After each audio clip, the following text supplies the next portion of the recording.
This week on Maker Update, watercoloring the hard way, music makers wanted, a Victorian GIF player, art by the inch, and stitching with the stars. Hey, I'm Donald Bell, and welcome back to another Maker Update. It's been a while. I hope you're all doing all right. I've missed you guys. But it has been fun watching other people host the show and getting their perspectives on what kinds of projects excite them. I've seen a lot of stuff I would have otherwise missed. I hope you've been enjoying it too. But today you're stuck with me, so let's get started with the project of the week. Frew, an R&D engineer at Formlabs, came up with this watercolor robot he calls the Liquid Light Brite. It's one of the most beautifully over-engineered things I've seen in a while. It creates images by depositing colored water into a grid and then mixing the colors in each additional pass.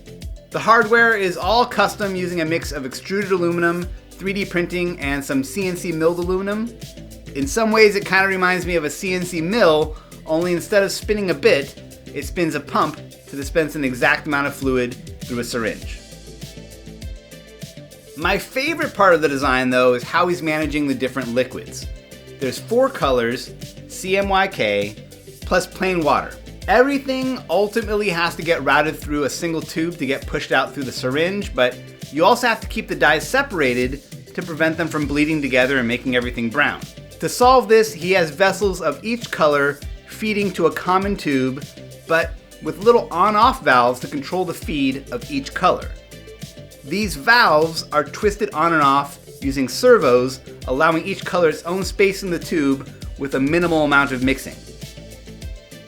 It's a neat idea that I haven't seen done this way before, and of course, it has me thinking about another cocktail robot design.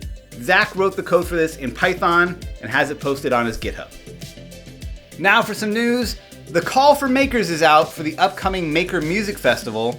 This is an online event happening May 15th and 16th. Sherry Huss, co-founder of Maker Faire, is part of the team behind it and is bringing a lot of exciting makers and musicians on board. If I can get my drum robot finished on time, I'll be a part of it too, and I encourage you to get involved. It's something new, and I think it's really going to be cool. Also in the news, as reported on MakeZine, Cricut recently rolled out an update to their CNC cutting machines that limited the number of designs an owner could process unless they pay for a monthly subscription plan. As you can imagine, Cricut owners have been up in arms about this, and in response to the outrage, CEO Ashish Arora released a statement this past weekend apologizing for the decision and promising that anyone with a Cricut machine registered before the end of this year will continue to benefit from unlimited usage for the lifetime of the machine. While this is a good outcome for existing Cricut owners, it's also a reminder that any hardware that relies on proprietary cloud software to work is in danger of becoming an expensive brick someday. More projects on Instructables. Check out this modern take on the Phenakistoscope by jollifactory. The original Phenakistoscope was a Victorian era toy that predated movies and allowed you to view animations printed on discs, similar to a zoetrope. This one is using a brushless spindle motor from a DVD player connected to an Arduino Nano that manages the strobing effect on some LED strip. The enclosure is made from laser cut acrylic, and it's a bit of a bummer that they didn't include the files for that, but it's also an opportunity to make something even better. You'll also need to source your own animation discs, but I found a ton of sample images if you just Google Phenakistoscope images. There are some interesting ones dating back to 1833 that I'll include a link to in the description. Have you ever found yourself playing with a tape measure just because the tape itself bends and snaps in such an interesting way? On Instagram, artist Parker Heyl has some new works that play with the unique physical characteristics of measuring tape. Whether it's rocking them back and forth hypnotically using a motor or tilting a series of them back until they make their characteristics snap.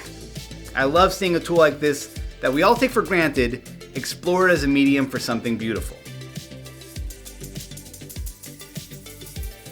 Becky Stern has a fun guide on Instructables for creating Zodiac-inspired embroidery with light-up LED stars. As an embroidery noob, I like that you get a satisfying result here from just a few stitches. It looks cool, and the addition of LEDs definitely sets this apart from grandma territory. Now for some tips and tools. On the Cool Tools channel, I've got a talk with Helen Leigh from Crowd Supply, talking about some of her favorite upgrades for soldering. I have to admit, For as long as I've been doing this, there are still some basic upgrades I've been depriving myself for no good reason. Like a solder holder. Why don't I own a solder holder? Check out this video and see if there's any glaring omissions in your electronics workbench. Last week, Tyler mentioned the new Tim Hunkin series, The Secret Life of Components. If you're not already subscribed, or in case you missed it, there's a great new one out on LEDs, their history, their application, specialty LEDs, addressable LEDs, and it's genuinely fun to watch. It's the eccentric inventor uncle you never had, piecing everything together for you. On his blog, Pierre Muth investigates how to get flip dot displays to run at a 30 FPS frame rate. If you've ever seen companies like Breakfast with giant interactive flip dot displays that refresh at crazy fast rates, you may have wondered how they get this old mechanical technology to move so fast. Pierre shows some great new approaches and also has a tip on where to score some affordable flip dots. Federico from WolfCatWorkshop clued me into new beta software called Cuttle. It's software for CNC tools that cut, like laser cutters, CNC routers, and die cut machines like the Cricut. What makes it interesting is that it handles both vector editing and procedural modeling. So you don't just make the shape, you can also define how it behaves. You can turn a shape into reusable components, screw holes, tab and slot, living hinges, and when you go back to adjust them, the adjustments can cascade out to all their other pieces. If you're interested in trying out the private beta, you can find a link on the website listed in the description. And speaking of Cricut machines, fan of the show and Patreon supporter Bill Nace sent me this beautiful 3D printed design he made to organize all the different tool heads for his machine. They can all cradle together inside this framework, but you can also use the handles to pop them out individually when you need them. Whether or not you have the same machine, it's a great organization idea worth adapting to other things. For this week's DigiKey Spotlight, Lady Ada reveals how she uses the DigiKey search tool to find Cherry MX keyboard switches.